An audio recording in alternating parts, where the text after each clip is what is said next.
ನಮಸ್ಕಾರ ವೀಕ್ಷಕರೇ, ಬ್ರೇಕ್ ಆದಮೇಲೆ ಮತ್ತೊಮ್ಮೆ ಕಾರ್ಯಕ್ರಮಕ್ಕೆ ಸ್ವಾಗತ. ಕೇಳೋದಕ್ಕೆ ಪ್ರಶ್ನೆಗಳು ತುಂಬ ಇವೆ, ಆದರೆ ಕಾಂಪ್ಯಾಕ್ಟಾಗಿ ಕೇಳಬೇಕು ಬಿಕಾಸ್ ಟೈಮ್ ಕನ್ಸ್ಟ್ರೆಂಟ್ ಇದೆ. Madam, welcome back after the break. Thank you. ಈಗ ಗೃಹಿಣಿಯರು ಎಲ್ಲ ಕೆಲಸಕ್ಕೆ ಹೋಗ್ತಾರೆ, ಮನೇಲಿರೋದಕ್ಕೆ ಹೆಸಿಟೇಟ್ ಮಾಡ್ತಾರೇನೋ ಅಂತ ಹೇಳಬಹುದು.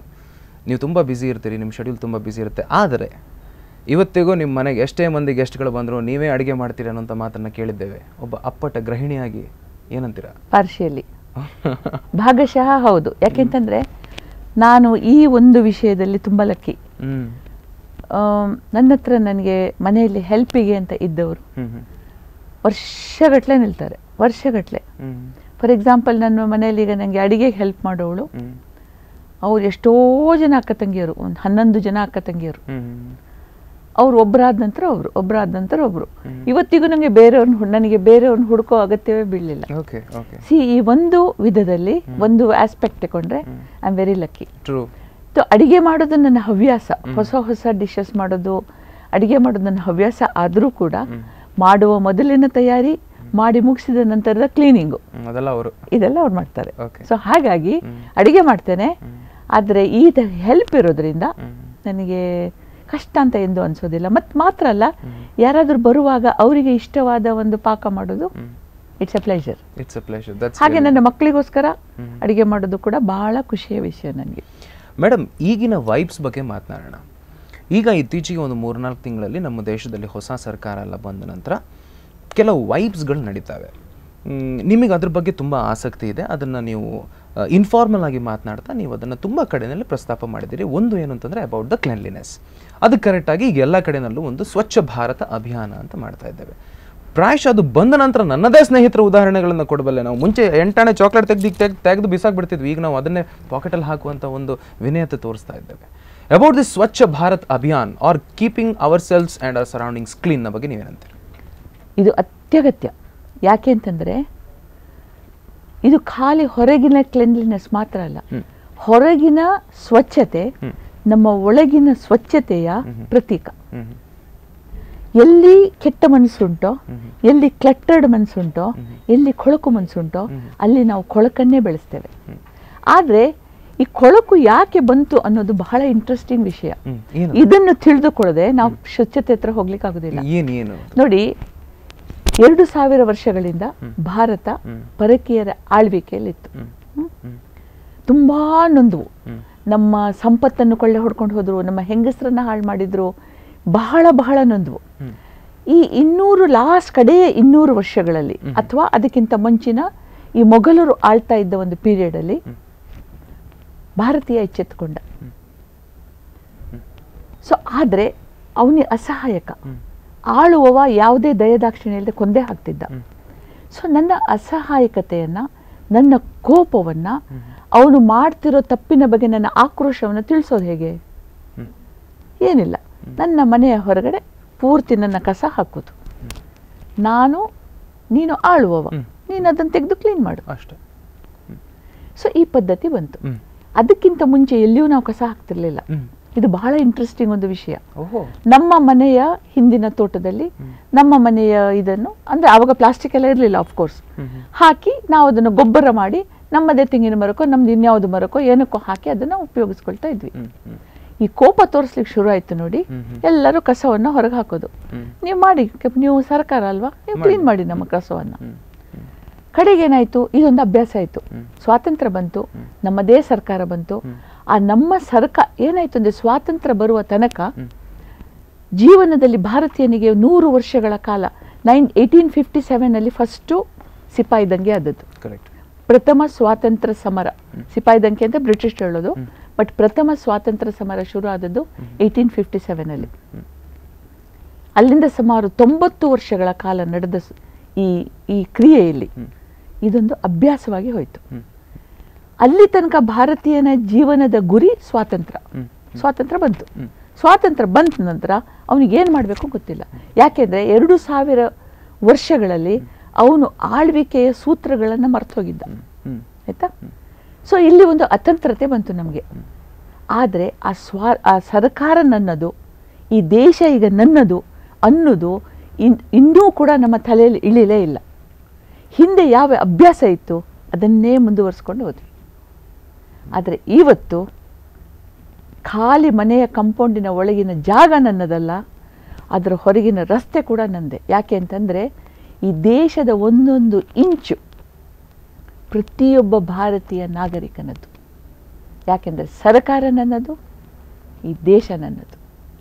ಸರ್ಕಾರ ನನ್ನ ಕೊಳಕನ್ನು ತೆಗಿಬೇಕು ಅಂತಿಲ್ಲ. ನಾನು ಕೊಳಕೆ ಹಾಕದಿದ್ರೆ ಭಾರತ ಹೇಗೆ ಗಲೀಜಾಗ್ತದೆ ಅಲ್ವಾ? ಸತ್ಯ, ನಿಜವಾಗ್ಲು. ಸೊ ಎಲ್ಲಿ ಈ ಕ್ಲೆನ್ಲಿನೆಸ್ ಬರ್ತದೋ, ಎಲ್ಲಿ ಈ ಸ್ವಚ್ಛತೆ ಬರ್ತದೋ, ಒಳಗೂ ಕೂಡ ಸ್ವಚ್ಛ ಆಗ್ತಾ ಹೋಗ್ತದೆ. ಬಿಕಾಸ್ ಕೊಳಕು ಅಂದರೆ ನೆಗೆಟಿವ್ ವೈಬ್ರೇಷನ್ಸ್. ಎಕ್ಸಾಕ್ಟ್ಲಿ. ಎಲ್ಲಿ ಕೊಳಕಿಲ್ವೋ ಅಲ್ಲಿ ಪಾಸಿಟಿವ್ ವೈಬ್ರೇಷನ್ಸ್ ಅಪವ್ಯ ಬರ್ತದೆ. ನಮ್ಮ ಬಡತನ, ನಮ್ಮ ದಾರಿದ್ರ್ಯ, ನಮ್ಮ ಕೊಳಕು, ನಮ್ಮ ರೋಗ ಎಲ್ಲ ಮ್ಯಾಜಿಕ್ ಮಾಡಿದ ಹಾಗೆ ಅದು ಮಾಯ ಆಗ್ತದೆ ನೋಡಿಬೇಕಾದ್ರೆ. True madam. ನಾನು before we close the program or the chat session ಒಂದಿಷ್ಟು ರ್ಯಾಪಿಡ್ ಪ್ರಶ್ನೆಗಳನ್ನು ನಿಮಗೆ ಕೇಳಬೇಕು. ಈಗ ಮುಂದಿನ ನಿಮ್ಮ ಪ್ಲಾನ್ ಯಾವ ದೇಶ ಹೋಗಿ ನೋಡಿ ಬರೋದು ಅಂತ? Not yet plan. ಫೆಬ್ರವರಿಯಲ್ಲಿ ನಾನು ಹೋಗ್ತಾ ಇದ್ದೀನಿ, ಆದರೆ ನೋಡಬೇಕು ಎಲ್ಲಿ ಅಂತ ಹೇಳಿ. But mostly to America. ನನ್ನ ಮಗಳ ಮನೆಗೆ ಹೋಗಿ ಸ್ವಲ್ಪ ದಿನ ಇದ್ದು ಬರಬೇಕು ಅಂತ ನೆನೆಸಿದ್ದೀನಿ. ಆದರೆ ಅಲ್ಲಿಂದ ಎಲ್ಲಿ ಹೋಗೋದು ಅಂತ ಗೊತ್ತಿಲ್ಲ, ನೋಡಬೇಕು. Who is that one person who has always inspired you, or not only a person ಆಗಿರಬೇಕಾಗಿಲ್ಲ, ಯಾರ್ದೊಬ್ಬರು ಬರವಣಿಗೆ ಆಗಿರ್ಬೋದು, ಇನ್ನೊಬ್ಬ ವ್ಯಕ್ತಿ ಆಗಿರ್ಬೋದು, ಒಂದು ವಸ್ತು ಆಗಿರ್ಬೋದು. What is that has inspired you throughout? ಪ್ರತಿಯೊಂದು ಜೀವನದಲ್ಲಿ ನೂರಾರು ಗುರುಗಳಿದ್ದಾರೆ. ಕಾಣುವ ಕಣ್ಣಿದ್ರೆ ಒಂದು ಸಣ್ಣ ಮಗುವಿನ ಮಾತಿನಿಂದ ಕೂಡ ನಾವು ಕಲಿಬೋದು. ಹಾಗಾಗಿ ಇವತ್ತು ಒಂದು ಹೆಸರು ಹೇಳು ಅಂತ ಹೇಳಿದರೆ ಯಾವುದು ನಂಗೆ ನೆನಪಾಗೋದಿಲ್ಲ. ಕಷ್ಟ. ನೀವು ಶೋಪಚಗೀತೆ ಅಂತ ಕೇಳಿರ್ಬೋದು, ಮಹಾಭಾರತದಲ್ಲಿ ಒಂದು ಬರ್ತದೆ. ಅವನಿಗೆ ಕೇಳ್ತಾನೆ, ನಿನ್ನ ಗುರು ಯಾರು ಅಂತ ಹೇಳಿ. ನನಗೆ ಎಲ್ಲವೂ ಗುರು. ಒಂದು ಹಾವಿನಿಂದ ಕಳ್ಳನಿಂದ ಹಿಡಿದು ಒಂದು ನಾಯಿಯ ತನಕ ನನ್ನ ಗುರು ಅಂತ ಹೇಳ್ತಾನೆ. ಹಾಗೆ ನನ್ನ ಬದುಕಿನಲ್ಲಿ ಕೂಡ ನೂರಾರು ಗುರುಗಳಿದ್ದಾರೆ, ನೂರಾರು ಕಲಿಸಿದವರಿದ್ದಾರೆ. ಹೇಗೆ ಹೇಳಿ? ಬಹಳ ಒಳ್ಳೆ ಮಾತು. ಈಗ ಇನ್ನು ಇತ್ತೀಚೆಗೆ ನಿಮಗೆ ಯಾವತ್ತೂ ನೀವು ಹೋರಾಟವನ್ನು ಮಾಡ್ತಾ ಇರುವಂಥದ್ದು ಒಳ್ಳೆ ಪ್ರಜೆಗಳನ್ನು, ಒಳ್ಳೆ ಮಕ್ಕಳನ್ನು ಮಾಡಬೇಕು ಅನ್ನೋದ್ರ ಬಗ್ಗೆ. ಅದ್ರ ಬಗ್ಗೆ ನೀವು ಸಾಕಷ್ಟು ಕೆಲಸವನ್ನು ಮಾಡಿದ್ದೀರಿ ಮೇಡಮ್. ನೀವು ಎಲ್ಲ ಪೇರೆಂಟ್ಸ್ಗಳಿಗೆ ಈ ಮೂಲಕ ನೀವೇನಾದರೂ ನಿಮ್ಮ ಮೆಸೇಜ್ ಏನಾದರೂ ಕೊಡೋದಕ್ಕೆ ಬಯಸ್ತೀರೋ, ಅಥವಾ ಯಂಗ್ಸ್ಟರ್ಸ್ಗಳಿಗೆ ಏನಾದರೂ ಹೇಳೋದಕ್ಕೆ ಬಯಸ್ತೀರೋ? ಪ್ರಾಯಶಃ ಇಡೀ ಒಂದು 40 ನಿಮಿಷಗಳ ಟಾಕಲ್ಲಿ ನೀವು ಅದನ್ನೇ ಹೇಳಿದ್ದೀರಿ. ಆದರೂ in particular want to tell something. ಹೌದು, ಮಗು ನಿಮ್ಮದು ಮಾತ್ರ ಅಲ್ಲ. You have no right to spoil its life. ಈ ಮಗು ಭಾರತದ ಭವಿಷ್ಯ. It belongs to the country, it belongs to the nation. ಹಾಗಾಗಿ ಈ ಮಗುವನ್ನು ಸತ್ಪ್ರಜೆಯಾಗಿ ಬೆಳೆಸೋದು ನಿಮ್ಮ ಕರ್ತವ್ಯ, ನಿಮ್ಮ ಹಕ್ಕು. ಹಾಗಾಗಿ ಆ ಮಗುವಿಗೆ ಹುಟ್ಟಿದ ದಿನದಿಂದ ಅಥವಾ ಹುಟ್ಟುವ ಮೊದಲಿನಿಂದ ನಿಮ್ಮ ಸಾನ್ನಿಧ್ಯ ಕೊಡಿ. ಅದು ಅತ್ತಾಗ ಅದರ ಕಣ್ಣೀರು ಒರೆಸ್ಲಿಕ್ಕೆ ನೀವಲ್ಲಿರಬೇಕು. ಅದು ಹೆದರಿದಾಗ ಅದನ್ನು ಅಪ್ಪಿಕೊಳ್ಳಿಕ್ಕೆ ನಿಮ್ಮ ತೋಳುಗಳಲ್ಲಿರಬೇಕು.